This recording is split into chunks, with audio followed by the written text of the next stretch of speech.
Professor Bridges, you've referred to people with a capacity for pregnancy. Would that be women?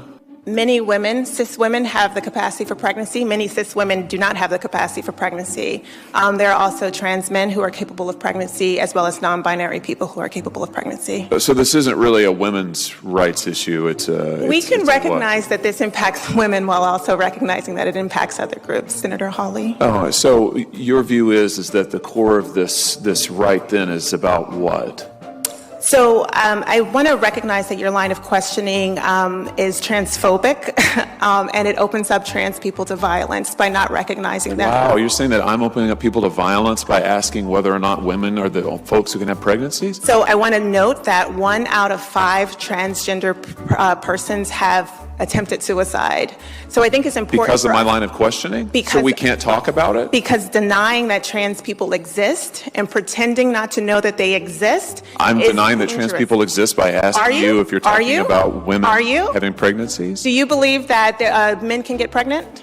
No, I don't think women can get So pregnant. you are denying that trans people exist? And that leads to violence? Is this how you run your classroom? Are students allowed to question you? Absolutely. Or are they also treated like this? Where No, they're told that they're opening up people to violence? We have a good time in my class. You should join. Oh, I bet. You might learn a lot.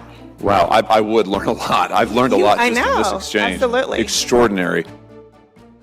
When I was doing my Senate campaign, somebody said, go and Google, can a man get pregnant? I don't know if this is still true, but it was true 2 years ago. First search result is yes, a man can get pregnant. In fact, it happens more often than people think. What the? It's a weird company, but you realize it controls the flow of information. But that's what's scary, because most people are not going to do any sort of research or looking in deeper. Yeah. So it's just kind of like, where do we go from here as like that sort of side of things just becomes more and more powerful?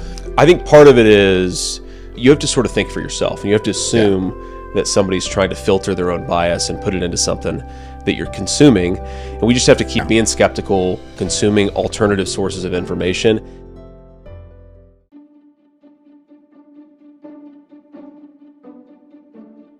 On November 10th, 2021, the FAA held an inclusive language summit. Are you familiar with this effort? I am familiar with it. During the summit, Deputy Administrator Mims stated that when we use terms like airmen or unmanned aircraft, sorry, I'm laughing because this has to be a joke, we're sending a message that only men belong in the aerospace community. Do you agree with that statement? Well, Senator, what I could say is that having been a pilot for 42 years and seeing the evolution of our aerospace industry, not everyone is a pilot today. We have drones, we have spacecraft. And so I do believe going to notices to air missions is absolutely the right thing to do. It is an accurate reflection of where our aerospace system is today as we seek to attract the next generation of people into aerospace. Our ability to find inclusive ways of reaching underrepresented groups is a right path to be on. Okay, I'd ask unanimous consent to enter into the record the Drone Advisory Committee public ebook. I have it right here. This document uses the term wife as an example of the type of language that we need to eliminate. Is that something you support? I'd have to give that one some more thought. Well, I would hope that the word wife is something that we can all agree is a reasonable vocabulary word that most Americans use in their daily life. It's not something that we need to eliminate.